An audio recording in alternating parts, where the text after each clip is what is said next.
Milk, এইটা যেহেতু bank এই প্রসেসেই ইনভেস্টমেন্ট করে, এটা আমরা একটু ডিটেইল কথা বলি, এরপর হায়ার পারচেজের উপর আমি সামান্য একটু ধারণা দেব।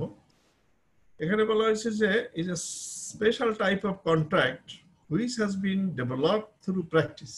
Actually it is a synthesis of 3 contracts. তিনটা মোডসই এখানে আছে।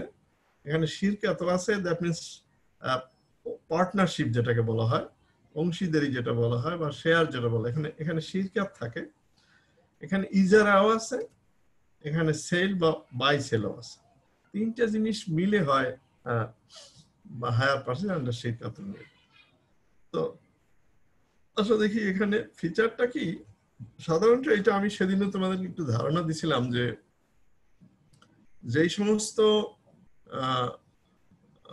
মানে অ্যাসেট একটু পার্মানেন্ট নেচারের, যেটি রিপিটেডলি ইউজ করা যায়, একবার ইউজ করার পরেই সেটা কনজিউমড হয়ে যায় না, সেই সমস্ত অ্যাসেট যখন ব্যাংক সেই সমস্ত অ্যাসেটের এগেইনস্টে যখন ফাইন্যান্স করে, তখন এই বেশি ব্যবহৃত হয়। যেমন মনে করো যে একটা বাড়ি কেউ তৈরি করবে, অথবা কোনো ইন্ডাস্ট্রির মেশিনারিজ, অথবা কোনো ট্রান্সপোর্ট, কেউ একটা যাত্রীবাহী শিপ বা লঞ্চ তৈরি করলো, বা একটা কার্গো তৈরি করলো, বা ট্রাক নিল, একটা মানে ফ্লাই করার জন্য রোডে একটা বাস নিল, এই একটা বাড়ি বানালো, এই সমস্ত পার্মানেন্ট অ্যাসেটের ক্ষেত্রে সাধারণত ইয়ে করা হয়, হায়ার পারচেজ আন্ডার শিরকাতুল মিল্ক করা হয়। তো এখানে আমরা আগেই বলছি যে তিনটা পার্ট আছে। কি হয়, একটা উদাহরণ আগে দিয়া তারপরে আমি ফিচার গুলোতে যাই। আমরা একটা বাড়িতে আসি,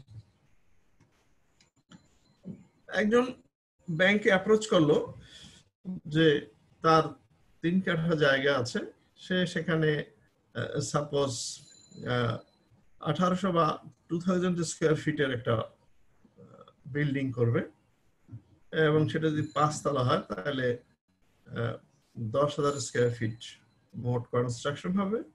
এবং সেটা এস্টিমেশন দিল যে ইঞ্জিনিয়ারদের তারা তৈরি করা, যে এই বিল্ডিংটা করার জন্য টোটাল প্রজেক্ট কস্ট হবে, জমির দাম আছে সাপোজ 3 কাঠার দাম আছে 60 লাখ টাকা, আর কনস্ট্রাকশনে খরচ হবে আরো 60 লাখ টাকা, তো 1,20,00,000 টাকা। আমরা হিসাবের সহজ করার জন্য ধরে নাও যে 1 কোটি টাকা এখানে খরচ হবে।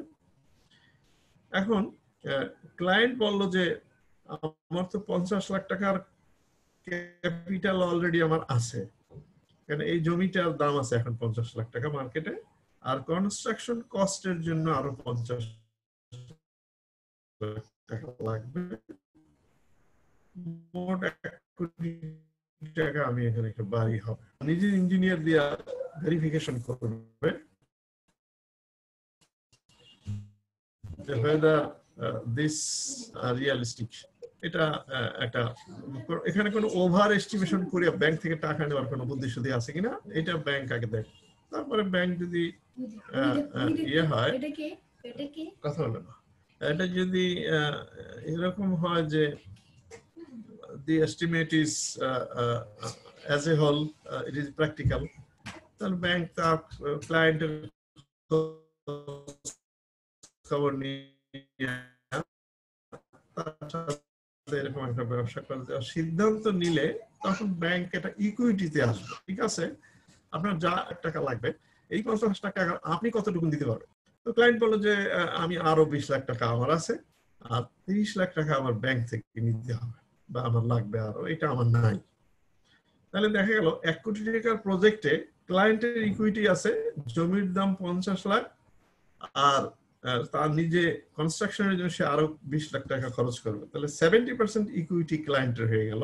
এটা কম বেশি হইতে পারে, আমি এখানে জাস্ট বোঝার সুবিধার্থে এখানে আসলাম।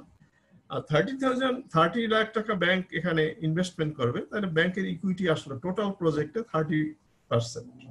তাহলে এই শেয়ার হলো যে একটা কাজ করার ক্ষেত্রে এখানে ক্লায়েন্ট এবং ব্যাংক অর্থাৎ ইনভেস্টমেন্টের স্যার এটা কি কাইন্ড অফ ওই যে ঢাকা শহরের বিল্ডিং গুলো যে ডেভেলপারের কাছে দেয়, এটা কি কাইন্ড অফ ওইরকম? ডেভেলপাররা তো অনেক সময় শুধু ল্যান্ড নেয় এবং সেই ল্যান্ডের ক্ষেত্রে যেটা করে একটু ডিফারেন্ট আছে, সেখানে সাধারণত ভাগটা হয়ে যায় যে 10টা ফ্ল্যাট হলে দেখা যায় যে 4টা বা 5টা ডেভেলপারের ওনারশিপে চলে যায়। আর এখানে ওইটা হবে না, এখানে আসবে যে এক অর্থে হয়তো কিন্তু ব্যাংক ওই ওনারশিপটা পার্মানেন্টলি নিতে চায় না। আমি শেষ করি, তারপরে তুমি প্রশ্ন করো, দেখবা এটা ক্লিয়ার হয়ে যাবে। তো এখন ব্যাংক বললো যে ওকে, আমরা যাব, আমরা 30 লাখ টাকা ইনভেস্টমেন্ট করবো, আপনি 70 লাখ টাকা প্রজেক্টে, আপনার 70 লাখ টাকার ইকুইটি আছে, 70% আপনার, 30% আমার। তো এখন মনে করো যে 5 তলা করলো, 10টাই ফ্ল্যাট হলো, আমরা কাজ শুরু করলাম। এখন প্রথমে আমরা এখানে দেখলাম যে এখানে একটা শেয়ারিং আছে, অর্থাৎ ব্যাংকেরও একটা পোরশন ইনভেস্টমেন্ট আছে আর ক্লায়েন্টেরও একটা ইনভেস্টমেন্ট আছে। তাহলে শুরুটা হলো এখানে শেয়ার আছে। দেন ব্যাংক বললো যে আমার তো বাড়ি দরকার নেই, কিন্তু ওই বিল্ডিং এর 30% তো আমার মানে ইনভেস্টমেন্ট করা, সুতরাং I will be the owner of 30%।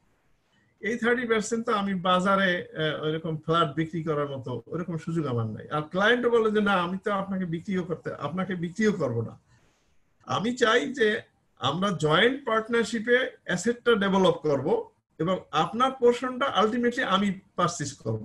আর ব্যাংকও এটাই রাজি আছে যে ক্লায়েন্টের প্রজেক্টে আমার 30% ওনারশিপ আছে, অর্থাৎ এক ক্লায়েন্টের আছে 70%, এক পার্টনারের, ব্যাংক হিসাবে আর এক পার্টনারের আছে 30%। তো ব্যাংক বলল যে হ্যাঁ, আমি এই 30%, আমার তো বিল্ডিং এর দরকার নাই আর ক্লায়েন্টেরও একটা বাড়ি দরকার। তখন এই দুইজনের মধ্যে একটা মানে এগ্রিমেন্ট হয়, বাইং সেলিং, এখানে সেল হয়।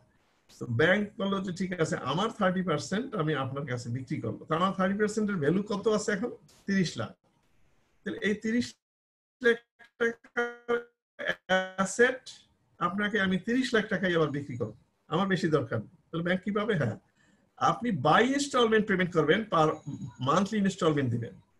ক্লায়েন্ট বললো যে আমার 5 বছর সময় দিবেন, 5 বছরে আমি আপনার এই 30% পেমেন্ট করবো, এই 30 লক্ষ টাকারই আমি আপনাকে পেমেন্ট করে দেবো। আর ব্যাংক বললো ওকে, আমি আপনাকে এই 30%, 30 লাখ টাকাই আপনাকে বিক্রি করলাম, কিন্তু আমার ওনারশিপের উপরে আপনি 15% বা 16% বা 12% হিসেবে রেন্ট দিবেন। এটা ওই বাইমুরাজ্জাল বাইমুরাবাহার মতো একটা অ্যামাউন্টও হইতে পারে। ব্যাংক হয়তো হিসাব করে বলতে পারে যে পার মান্থ আমাকে এত দিবেন। সাধারণত এখানে পার্সেন্টেজ হিসাবে সহজ হয় দুই পক্ষের।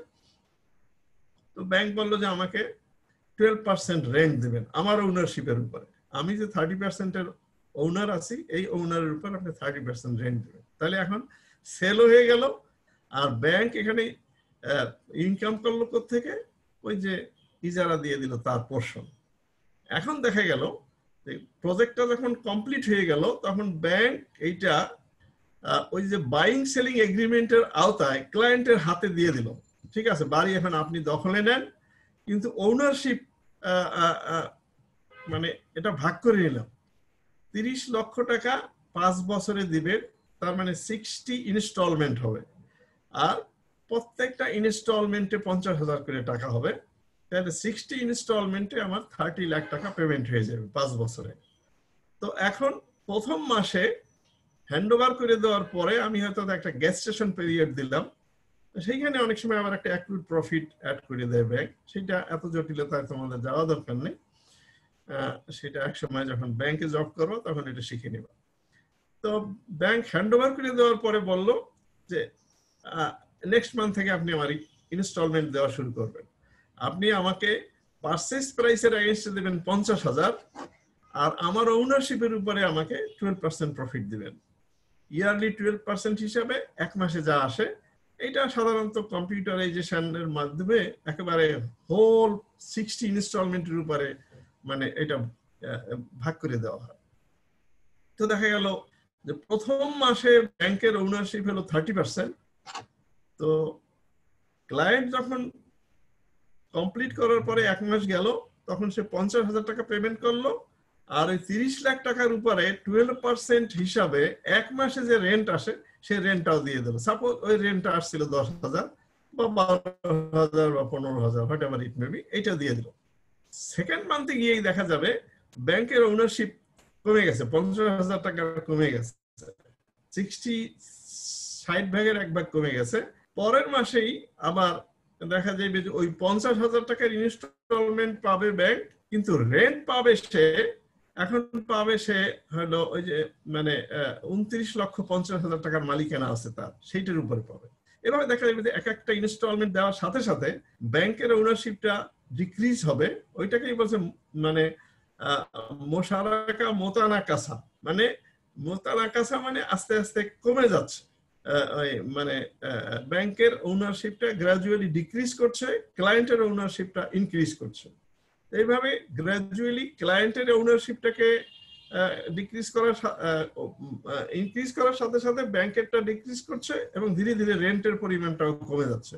এবং ফাইনালি দেখা যাবে যে 60th ইনস্টলমেন্টে মানে 60তম কিস্তিতে দেখা যাবে যে পাওনাই আছে আর 50,000 টাকা। ওই 50,000 টাকার উপরেই 1 মাসের আবার রেন্ট ব্যাংক পাবে। এইভাবে 5 বছরের মাথায় দেখা গেল যে ব্যাংকের 30% পুরোটাই ওনারশিপটা চলে আসলো ক্লায়েন্টের কাছে, আর ব্যাংক তার ওই যে 30 লাখ টাকার ক্যাপিটাল ওখানে ইনভেস্টমেন্ট করেছিল সেইটাই 5 বছর বসে পেয়ে গেল।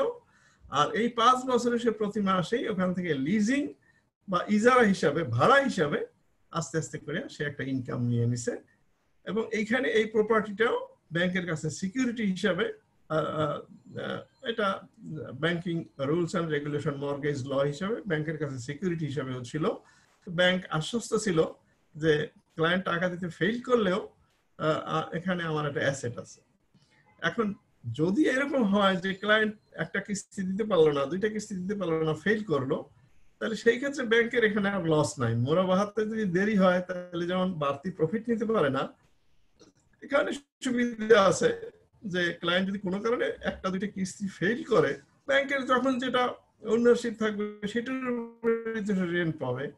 ক্লায়েন্ট যত বেশি দিতে পারে, অথবা ক্লায়েন্ট যদি অ্যাডভান্স দিয়ে দিতে পারে, তাহলে ব্যাংকের রেন্ট আরো কম পাবে। ক্লায়েন্ট দেখা গেল যে সে যেভাবে এক্সপেক্ট করেছিল তার চেয়ে তার লিকুইড ক্যাপিটাল অ্যাসেট বেশি আছে, তার টাকা পয়সার যোগান বেশি হইলো, সে ব্যাংকে বললো যে আমি তো 50,000 টাকা করে দেবো, করে এ মাসে 1 লাখ টাকা দিয়ে দেবো, সেক্ষেত্রেও ব্যাংকের কোনো আপত্তি নেই, ঠিক আছে আপনি 1 লাখ টাকা দিয়ে দেন, তাহলে ব্যাংকের ওনারশিপ কমে গেল এবং সেক্ষেত্রে ক্লায়েন্ট আরো কম প্রফিট দিয়ে পারলো। আবার ক্লায়েন্ট কম দিতে পারলো, সেক্ষেত্রেও ব্যাংক খুব বেশি একটা হইচই করে না, যদি সেটা কোনো ক্লাসিফাইড না হয়ে যায়, সিক ইনভেস্টমেন্ট না হয়ে যায়, তাহলে সেই ক্ষেত্রে ব্যাংকের আপত্তি থাকে না। সেই ক্ষেত্রে ব্যাংকের ওনারশিপ কম বেশি থাকলো, এই জন্য ব্যাংক আবার রেন্ট বেশি পাবে। এই হলো মোটামুটি একটা দৃষ্টান্ত। এইভাবে ব্যাংক ফ্যাক্টরি মেশিনারি দেয়, এইভাবে ট্রান্সপোর্টের জন্য গাড়ি, লঞ্চ, শিপ, ট্রাক, এগুলো দীর্ঘমেয়াদী এরকম 5 বছর, 7 বছর, 10 বছর। ইভেন আমরা যারা স্টাফ হাউস বিল্ডিং এ ব্যাংক থেকে টাকা নিয়ে আসছি, আমরা যারা বাড়ি বানাইছি ঢাকা শহরে ব্যাংকের এমপ্লয়ি হিসাবে, আমাদের ইনস্টলমেন্ট গুলো, আমাদের এই বাড়িগুলো হলো 25 বছর মেয়াদী আমাদের ইনভেস্টমেন্ট। তো আমি রিটায়ারমেন্ট করে আসছি, এখনো কিন্তু ব্যাংকের ইনস্টলমেন্ট সেভাবেই পাওনা আছে এবং মাস গেলে আমাকে ইনস্টলমেন্ট দিয়ে দিতে হয়। তো এইটা হলো একটা হায়ার পারচেজ আন্ডার শিরকাতুল মিলকের একটা উদাহরণ।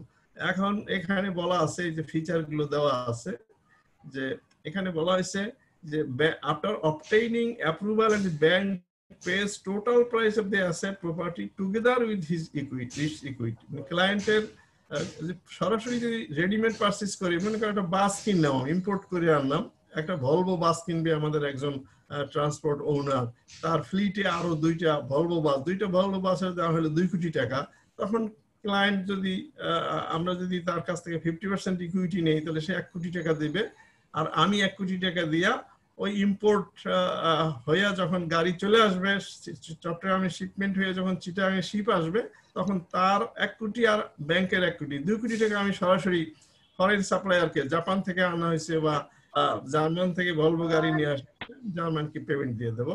এটা যদি রেডিমেডের বিষয় হয়। আর যদি গ্রাজুয়ালি ডেভেলপমেন্ট হয়, তাহলেও ওই ক্লায়েন্টের ইকুইটি ব্যাংকের অ্যাকাউন্টে জমা হবে, আর ব্যাংকের পোর্শন মিলাইয়া গ্রাজুয়ালি ব্যাংকের ইঞ্জিনিয়ার এবং ক্লায়েন্টের ইঞ্জিনিয়ার মিলে কাজ দেখবে আর ধীরে ধীরে পেমেন্ট দিবে। ওই ফান্ড থেকে পেমেন্ট হবে, যেখানে ব্যাংকের ইকুইটিও থাকবে, ক্লায়েন্টের ইকুইটিও থাকবে। Before purchase of the asset, property, an agreement is executed stipulating the actual price, monthly rent, price of the bank's portion of the assets, payment schedule and installment amount, and the nature of the security, etc. এগুলো ব্যাংকের practical investment করতে গেলে যেগুলো লাগে সেগুলো। এরপরে বলা হয়েছে ব্যাংক শাল rent out its own portion. আমি বলছি ব্যাংকের যেটা নিজের মালিকানা সেইটা সে একদিকে সেল করলো, আর 100% পেমেন্ট দেওয়ার আগ পর্যন্ত এই তারপর পোর্শনটা সে রেন্ট আউট করে দিল, এটা থেকে ক্লায়েন্ট তাকে ভাড়া দিতে থাকবে। The client or hirer pays off in installments bank's portion of equity on the assets together with this fixed rent as per the terms. এটা আমি বলেছি, আমার মনে হয় তোমরা বুঝেছো। সে ওই মূল ইনস্টলমেন্টও দিবে, আর সেই সাথে ব্যাংকের যে রেটে রেন্ট ফিক্স আপ করা আছে সেই রেট হিসাবে রেন্ট দিয়ে যাবে। With the payment of installments by the client, the ownership of the bank in the assets or properties gradually diminishes, while that of the client increases and rent receivable by the bank reduces gradually. তো সেই ক্ষেত্রে bank যেটা করে সুবিধার জন্য ওই overall rent দেয়, যেখানে প্রথম মাসেও যা কিস্তি দিতে হয় শেষের মাসেও তা কিস্তি দিতে হয়। আর না হলে দেখা যায় যে প্রথম মাসে তার রেন্টেই আসে ডাবল কিস্তির সমান, সেটা ক্লায়েন্টের জন্য কষ্ট হয়। এই জন্য ওই টোটাল রেন্টটাকে ডিস্ট্রিবিউশন করে দেওয়া হয় বছরে, মানে 5 বছরের জন্য করা হয়।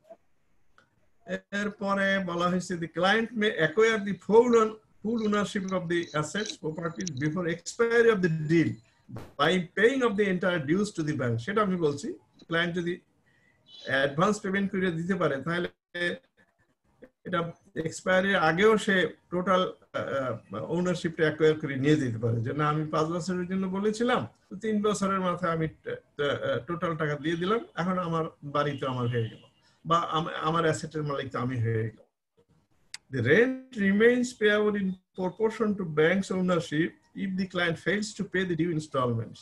হ্যাঁ, যদি সেটাও বলেছি, ক্লায়েন্ট যদি অন্য টাকা দিতে ফেল করে, কোনো মাসে কিস্তি দিতে পারলো না, তাহলে ব্যাংক ওই কিস্তির উপরেও রেন্ট আদায় করে নেবে, সেক্ষেত্রে ব্যাংকের খুব বেশি লস নেই। The bank can take up the assets properties under its control if the client fails to pay the installments as per the terms and conditions of the agreement.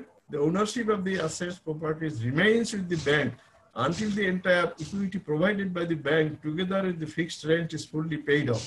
On full payment, adjustment of bank's dues, it transfers the ownership to the client. The bank এর তো ownership 30% আমি বললাম থেকেই গেল।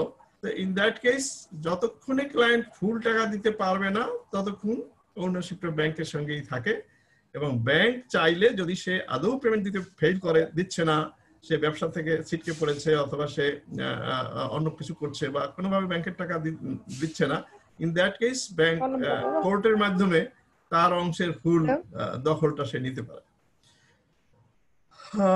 The amount which the bank receives as rent is its income, এটা আমরা বলেছি। এটা গেল হায়ার পারচেজ আন্ডার শিরকাতুল মিল্ক। দেখো তোমাদের আর কোনো এখানে বুঝতে কোনো সমস্যা আছে কিনা? এইটা কিন্তু ওই যে কনভেনশনাল ব্যাংকও ঠিক এই নামে করে না, ওরা হায়ার পারচেজ নামে করে এবং কিছুটা এই সিস্টেমেই করে। এখানে কিন্তু শরিয়ার কোনো ভায়োলেশন নাই। এটা যদি কনভেনশনাল ব্যাংকও করে, যদি এইভাবেই দুই পক্ষের ওনারশিপ নিয়ে করে, এখানে এটা কিন্তু পুরোপুরি হালাল। কিন্তু কনভেনশনাল ব্যাংকের যেহেতু অন্যগুলো এভাবে, তারা এভাবে শরিয়ার পয়েন্টস গুলোকে চিন্তা করে না, কিন্তু ইসলামী ব্যাংকগুলো এই পয়েন্টগুলোকে সামনে রেখে করে। কিন্তু এই মোডে কনভেনশনাল ব্যাংক যেটা করে, চাইলে তারা এটাকে 100% হালাল করতে পারে যদি তারা একটু সতর্ক থাকে। এবং চাইলে যেমন এই তোমার কিছু কিছু কনভেনশনাল ব্যাংক আছে যাদের উইন্ডো আছে ইসলামী, যেমন প্রাইম ব্যাংক আছে, ব্যাংক এশিয়া আছে, তার স্ট্যান্ডার্ড ব্যাংক আছে। স্ট্যান্ডার্ড তো এখন পুরোপুরি বোধহয় হয়ে গেছে, ইসলামী হয়ে গেছে। তো এদের এরকম কিছু, তারাই এই মোডসে কিছু ইনভেস্টমেন্ট করে এবং সেগুলোর হিসাব নিকাশ আলাদা রাখে, এই আর কি। তো হায়ার পারচেজ আন্ডার শিরকাতুল মিল্ক মানে এখানে হায়ার আছে, পারচেজ আছে আর লিজিং আছে, শিরকাত আছে, আর হায়ারের এগেইনস্টে রেন্ট আছে। একটা প্রশ্ন ছিল স্যার। হ্যাঁ, এখন বলো তোমাদের প্রশ্ন বলো। স্যার ওই যে আমরা যে HPRM টা করলাম না, ওইখানে স্যার আপনি যে একটা বিল্ডিং এর এক্সাম্পল দিলেন স্যার, ওইটা না আমার এখনো প্যাচটা খুলে নাই স্যার। তাহলে ওই ব্যাংকের ইসলামী ব্যাংকের ধাপটা আর হচ্ছে আমাদের হচ্ছে ডেভেলপারের কাছে যে আমরা বিলিং করতে দেই, এই দুটার মধ্যে পার্থক্য কি রইলো স্যার? সাধারণত ডেভেলপাররা যেটা করে, তারা একটা পোর্শন শুরু থেকে নিয়ে নেয় এবং সেটার কন্ট্রোল সবসময় তাদের কাছে দেয়, তারা এটা অন্য জায়গায় সেল করে। আর ব্যাংক যেটা করে, শুরুতেই ওই ক্লায়েন্টের কাছেই সেল করে। এখন যদি কোনো ডেভেলপারও ওই চুক্তিতেও করতে পারে, সেখানেও কোনো ইয়ে নাই, কাছাকাছি আর কি। মনে করো যে একজন আমার আশপাশে দুইটা এরকম ডেভেলপারের বিল্ডিং একটা হয়ে গেছে অলরেডি, সেখানে বেশ কয়েক বছর লোকজন, সেখানে আমি দেখছি যে যিনি জমির ওনার, তার কোনো ক্যাশ ইকুইটি ছিল না, শুধুমাত্র ওই জমিটাই তার ইকুইটি হিসেবে ছিল। এই ক্ষেত্রে টোটাল কনস্ট্রাকশন কস্টটা বহন করে ডেভেলপার কোম্পানি, এবং সেখানে ওনার সাথে তার চুক্তি হয়েছে এরকম যে যতগুলো অ্যাসেট, মানে যতগুলো অ্যাপার্টমেন্ট হবে, যতগুলো মানে ফ্ল্যাট হবে, এর 50-50 ওনারা ভাগ করে নিছেন। এবং এই ক্ষেত্রে ডেভেলপার ওনাকে কিছুটা একটা সাইনিং মানি বা জায়গার উপরে আবার কিছু এডিশনাল ক্যাশ দিয়ে দিয়েছে।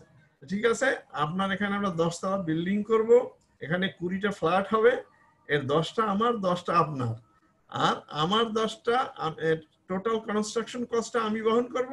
আপনাকে এই জায়গায় যে আমরা বিল্ডিংটা করব, আমার অংশের উপরে আমি বিক্রি করব, আমি যেভাবে পারি বিক্রি করি, ভাড়া দেই, এটা আমার, এখানে আপনার আর কোনো দাবি নেই।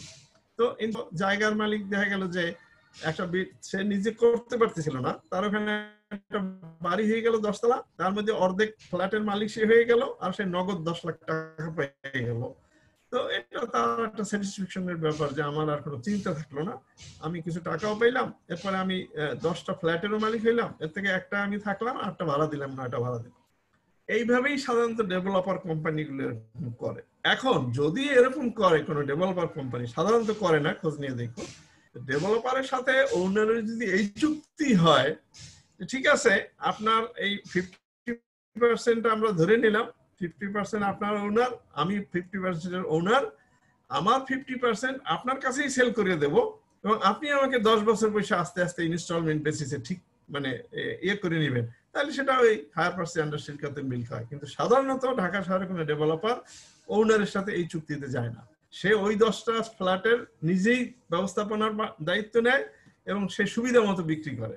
সে কোনোটা ভাড়ায় খাটায়, কোনোটা 1 বছর পরে বিক্রি করে, কোনোটা 2 বছর পরে বিক্রি করে, সে মনে করে যে অনেক সময় বেশি দামে বিক্রি করতে পারে। কিন্তু ব্যাংকের সঙ্গে ক্লায়েন্টের হায়ার পারচেজ আন্ডার শিরকাতুল মিলকের এগ্রিমেন্টের সঙ্গে সঙ্গেই এটা সেল হয়ে যায়, ওই লোকের কাছেই সেল হয়ে যায়, সে কিনে নেওয়ারও একটা অঙ্গীকার করে এবং ব্যাংকও তাকে বিক্রি করে দেওয়ার অঙ্গীকার করে। একই সাথে বাইং সেলিং এর এগ্রিমেন্টও হয়, যেটা ডেভেলপারের সাথে হয় না।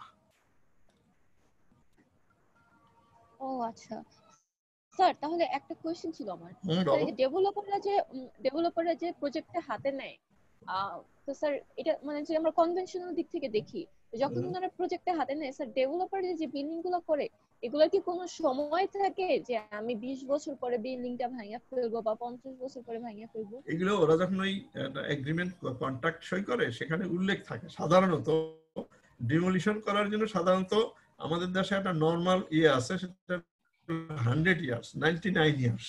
কোনো বিল্ডিং সাধারণভাবে 99 ইয়ার্স এর আগে ভাঙা লাগে না বা ভাঙে না, মোটামুটি এরকম একটা ইয়ে আছে।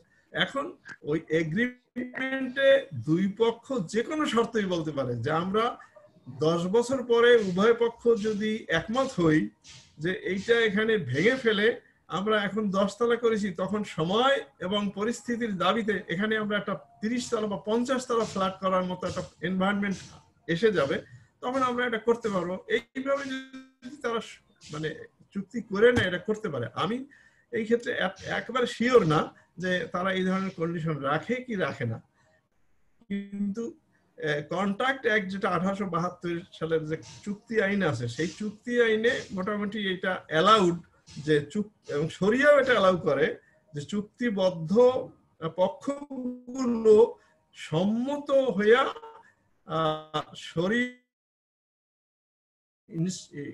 স্টিপুলেশন দিতে পারে, সেক্ষেত্রে শরিয়ার কোনো আপত্তি নেই, আর লোকাল অ্যাডমিনিস্ট্রেশনের কোনো আপত্তি থাকার কথা না। তারা যদি এটা করতে চায় দে ক্যান ডু ইট, সেখানে আপত্তি নেই। আমি জানি না তাদের সমস্ত এগ্রিমেন্ট গুলো, কখনো তো দেখি নাই তারা এইভাবে কোনো চুক্তি করে কিনা। তবে একটা তো থাকেই যে এটা যদি এমন হয়ে যায় যে ভূমিকম্পে যদি ক্ষতিগ্রস্ত হয়ে যায়, পরে যদি দেখা যায় যে বিল্ডিং এ বসবাস করার উপযোগী না, তখন আমরা কি করব, এরকম কোন একটা কন্ডিশন থাকাই উচিত, থাকতেই হয়। আর ব্যাংক আর এসপিএসএম এটা করে না, এই জন্য এটা 5-7-10 বছরের মধ্যে এটা হয়ে যায়। সেখানে ওইটুকুন থাকে যে যদি কোনো কিছু ক্ষতি হয় সেই মেরামতের দায়িত্ব আপনার থাকবে, যেহেতু এটা এখন আপনাকেই আমরা হ্যান্ড ওভার করে দিলাম। আমার 30% ওনারশিপ আছে কাগজে কলমে, কিন্তু 30% যেহেতু আপনার কাছে বিক্রি হয়ে গেছে এবং মালিকানা কাগজে কলমে আমার কাছে থাকলেও এটা ম্যানেজমেন্টের এন্টায়ার অথরিটি আমি আমার ক্লায়েন্টকে দিয়ে দিই। সুতরাং এখানে রং করা লাগবে নাকি রিপেয়ার করা লাগবে নাকি নতুন করে মানে প্লাস্টারিং করা লাগবে, it all depends on the client. এখানে আর ব্যাংক কোনো রেসপন্সিবিলিটি নেয় না। ক্লিয়ার? হ্যাঁ স্যার, বুঝছি স্যার। আর এসপিএসএম যদি শুধু হায়ার পারচেজে আমরা যাই, সেটা হলো ওই রকমই যে এক পক্ষ ভাড়া নিবে আর এক পক্ষ ফুল অ্যাসেট তৈরি করবে। এখন দুই পক্ষের মধ্যে একটা চুক্তি হয় এরকম যে আপনি যেমন একটা বাস মনে করো, বাস ট্রান্সপোর্ট বিজনেসম্যান ব্যাংকের কাছে এসে বললো যে আমার একটা বাস কিনে দিবেন। তো ব্যাংক বলে আচ্ছা ঠিক আছে, আমি একটা বাস কিনলাম, 1 কোটি টাকা দিয়ে আমি বাস কিনলাম, 100% ওনারশিপ আমার। এই ক্ষেত্রে আমি ক্লায়েন্টের কাছ থেকে একটা সিকিউরিটি নিলাম, নেওয়ার পরে বাসটা এনে তৈরি করে লোকালি বডি বানাইতে হলে বডি বানাইলাম, অথবা ইম্পোর্টেড হলে ইম্পোর্ট করলাম, করে তার হাতে দিয়ে দিলাম। 1 কোটি টাকার পুরো অ্যাসেট তার হাতে দিয়ে দিলাম।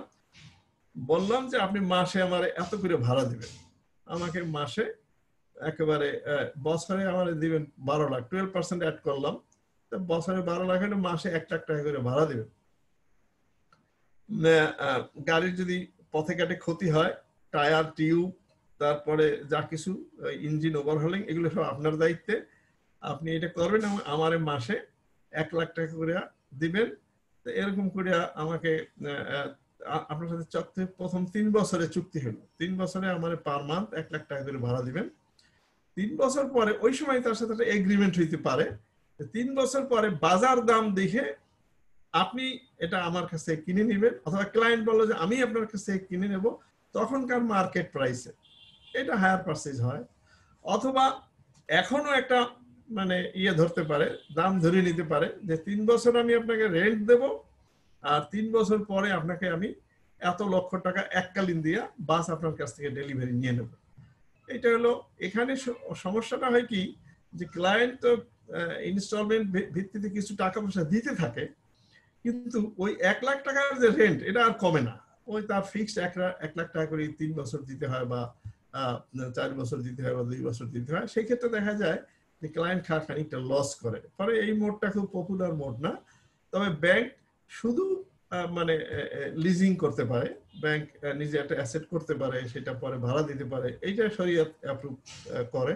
যদিও এই ধরনের বিজনেস বাংলাদেশে কোনো ব্যাংকগুলো করে না। আমরা যত শুনছি মিডল ইস্টে কেউ কেউ করে, তারা এরকম বিল্ডিং একটা তৈরি করে তারপরে ভাড়া দিতে থাকে, এটা ব্যাংকের নামেই থাকে। ব্যাংক শুধুমাত্র তার একটা ম্যানেজমেন্টটা টোটালি ব্যাংকের কাছে থাকে, সে শুধু ওই মাসে মাসে ভাড়া সেখান থেকে নিয়ে আসে। আজকে এক ভাড়াটে নাই, কালকে আরেকজন আসলো, যেটা আমরা বাড়ির মালিকেরা করি। এরকম কিছু কিছু ব্যবস্থাপনা মিডল ইস্টের কোনো কোনো ব্যাংক নাকি করে, আমি শুনেছি। এইটা হলো হায়ার পারচেজ। তবে সাধারণভাবে হায়ার পারচেজ হিসাবে ব্যাংকের তেমন কোনো ইনভেস্টমেন্ট নাই, এটা প্রথম দিকে ছিল। পরে ওই যে বলছে যে প্র্যাকটিসের মধ্যে দিয়া এসপিএসএম গড়ে উঠছে, শরিয়ার বিশেষজ্ঞের সাথে পরামর্শ করে করে দেখা গেল যে না, এটা ক্লায়েন্টের লস হয়, ক্লায়েন্ট এতে খুব বেশি মানে ইন্টারেস্ট ফিল করে না। এই ক্ষেত্রে উভয় পক্ষের সুবিধার জন্য পরে হায়ার পারচেজ আন্ডার শিরকাতুল মিল্ক বা হায়ার পারচেজ মুশারাকা মুতানাকাসা, এই মোডসটাই আসছে, এবং এই মোডেই এখন ব্যাংকের একটা ভালো পোর্টফোলিও ম্যানেজ করতে হয়। তাদের ইনভেস্টমেন্টের একটা বড় অংশ এখন এসপিএসএম এ যায়, বিশেষ করে ইন্ডাস্ট্রিয়াল ফাইন্যান্সিং এ যত মেশিনারি আসে, মেশিনারি, ফ্যাক্টরি, বিল্ডিং, তারপরে ওয়্যার হাউস বা গোডাউন, এইসব ক্ষেত্রে যখন ব্যাংক ফাইন্যান্স করে তখন খানিকটা দীর্ঘমেয়াদী করতে হয়, এবং এই ক্ষেত্রে সাধারণভাবে এই এসপিএসএম মোডেই সাধারণত ব্যাংকগুলো করে। তো আমরা শেষ করতে পারি, কি বলো? জি স্যার, বুঝতে পেরেছি স্যার। বুঝতে পেরেছো? ওকে, অসুবিধা নাই। এর বাইরে তোমাদের স্যার তো থাকলে নেই, উনিও বুঝিয়ে দিবেন। আর যদি কারোর কখনো